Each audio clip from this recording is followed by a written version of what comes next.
সূরা আল-লাইল, আয়াত সংখ্যা ২১, মক্কায় অবতীর্ণ। বিসমিল্লাহির রহমানির রহিম। রহমান রহিম আল্লাহ তাআলার নামে। ওয়াল-লাইলি ইযা ইয়াগশা। রাতের শপথ যখন তা আঁধারে ঢেকে যায়। ওয়ান-নাহারি ইযা তাজাল্লা। দিনের শপথ যখন তা আলোয় উদ্ভাসিত হয়। ওয়ামা খালাকায যাকারা ওয়াল উনসা। পুরুষ ও নারী যা তিনি সৃষ্টি করেছেন তারও শপথ। ইন্না সা'য়াকুম লাশাত্তা।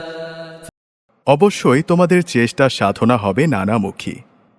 فأما من أعطى واتقى। অতএব যে আল্লাহর পথে দান করেছে এবং তাকওয়া অবলম্বন করেছে وصدق بالحسنى। এবং ভালো কথাগুলোকে যে সত্য বলে মেনে নিয়েছে فسنيسره لليسرى। অতঃপর আমি তার আরামের জন্যে পথ চলা সহজ করে দেব। وأما من بخل واستغنى। যে ব্যক্তি কার্পণ্য করেছে এবং বেপরোয়া ভাব দেখিয়েছে وكذب بالحسنى। এবং যে ভালো কথাকে মিথ্যা প্রতিপন্ন করেছে فسنيسره للعسرى। অতঃপর আমি তার দুঃখ কষ্টের জন্যে পথ চলা সহজ করে দেব। وما يغني عنه ماله إذا تردى। তার রাশি রাশি ধন সম্পদ তার কাজে লাগবে না যখন তার পতন হয়ে যাবে।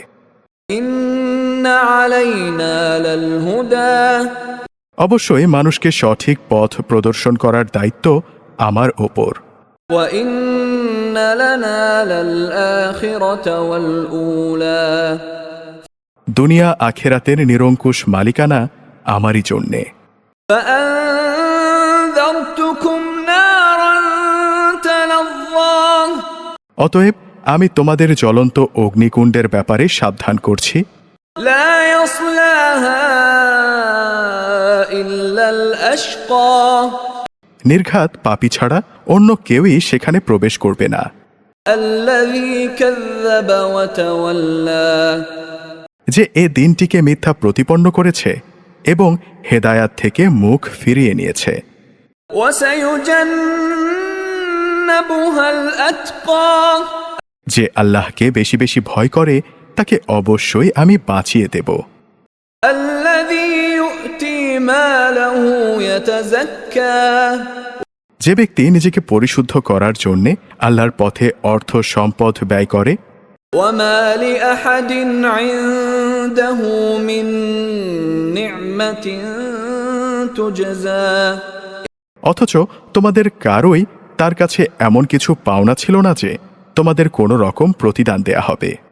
إلا ابتغاء وجه ربه الأعلى। হ্যাঁ, পাওনা এইটুকুই যে সে শুধু তার মহান মালিকের সন্তুষ্টি কামনা করবে। ولسوف يرضى। এ কারণে অচিরেই তার মালিক তার ওপর সন্তুষ্ট হবেন।